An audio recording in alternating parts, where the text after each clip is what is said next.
بسم الله الرحمن الرحيم. اهلا بكل المتابعين الكرام. الفيديو بتاعنا النهارده ممكن نعتبره مطلب جماهيري. كل الناس عايزين البيتزا بتاعتنا تمط، عاوزين الجبنه الموتزاريلا تمط. ايه الانواع اللي بتمط وايه الانواع اللي لا؟ رشح لنا نوع كويس. اسئله وطلبات كتير جدا في الموضوع ده. النهارده هنعمل حاجه بسيطه جدا. احنا مش هنرشح نوع جبنه، احنا هنعمل تريك صغيره او خدعه صغيره هتخلي اي نوع جبنه مهما كان هيمط. جبنة غالية، جبنة رخيصة، جبنة كاملة الدسم، جبنة من الدهن النباتي، جميع الأنواع هنخليها تمط. الأول لازم نعرف ليه الجبنة الموتزاريلا مش بتمط. علشان حاجتين: أول حاجة بتفقد الرطوبة بتاعتها، في نوعيات من الجبنة الرطوبة بتاعتها بتبقى ضعيفة. تاني حاجة ما بيكونش فيها دسم، بتبقى معمولة من حاجات غير اللبن الحيواني فما بيكونش فيها دسم. احنا هنعمل ايه؟ احنا هنعوض الخطوتين دول، هنعوضهم بحاجة بسيطة جدا: معلقة باردة من الحليب أو معلقة من الحليب البارد. الحليب فيه مية من مكوناته فبيعوض لي الرطوبة بتاعة الجبنة، بيخليها تحافظ على الرطوبة بتاعتها جوه الفرن.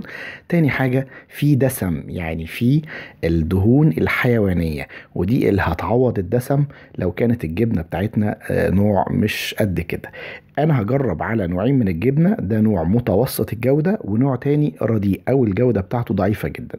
النوع الاولاني ضفت على ربع كيلو معلقتين من الحليب البارد، يعني يكون بدرجة حرارة المطبخ او يكون في التلاجة يكون افضل.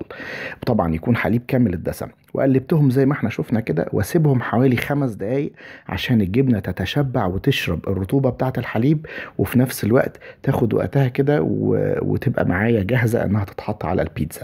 ضفت دلوقتي الجبنة بتاعتي بعد حوالي 5 دقايق وهدخلها في الفرن، وزي ما قلنا الجبنة دي نوع متوسط او درجة جودته متوسطة، يعني يعتبر مش من الحليب الطبيعي ولكن جودته معقولة. زي ما احنا شايفين بعد ما خرجت من الفرن اتفرجوا على شكل الجبنة وعلى المطة بتاعت الجبنة.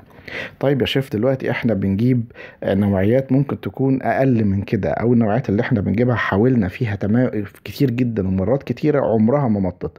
طيب نشوف النوع اللي بعد كده. ده نوع انا مش عاوز اقول لكم يعني كل الناس بتشتكي منه. عملت فيه تركة زيادة عن اللي عملته، يعني عملت الخطوة الاولى بعد كده عملت خطوة تانية، ضفت الجبنة على مرحلتين. ضفت جزء في الاول ودخلت البيتزا، وقبل ما تخرج البيتزا ب5 دقايق ضفت الجزء الاكبر من الجبنة.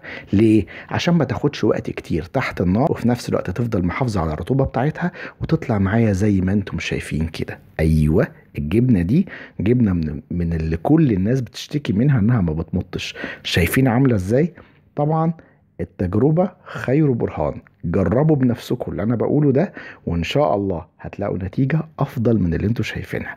يلا بقى، اللي عجبه الفيديو يعمل لنا لايك، واللي يجرب يقول لنا في التعليقات، وان شاء الله هستناكم في فيديوهات قادمة. واللي ما اشتركش معانا في القناة يشترك عشان القناة تكبر معاكم وبيكم. ومع 1000 مليون سلامة على فيديو جديد على قناتكم، قناة الشيف محمد شحاتة.